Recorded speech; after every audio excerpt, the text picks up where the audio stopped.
Қайырлы күн баршаңызға. Бүгін сіздермен бірге осындай өте дәмді спагетти жасайтын боламыз.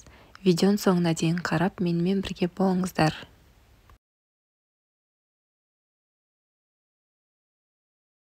Алдымен етімізді ұсақтап турап аламыз, немесе тартылған ет қоссаңыз да болады.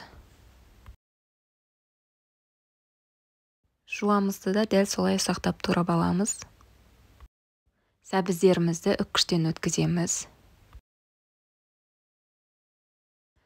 Қызып тұрған табамызға сұйық майды құйып, ең алдымен жуамызды қуырып аламыз.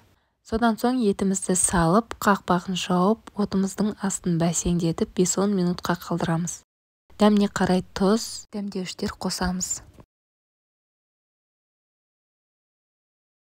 Үккіштен өткізілген сәбізімізді қосып, оның үстіне томатымызды салып, жақсылап араластырып пісіріп аламыз. Томатты көбірек салған дұрыс, сонда дәмі де түрі де әдемі болып шығады. Үстіне қайнаған су құйып, қақпағын жауып, баяу отта пісіреміз.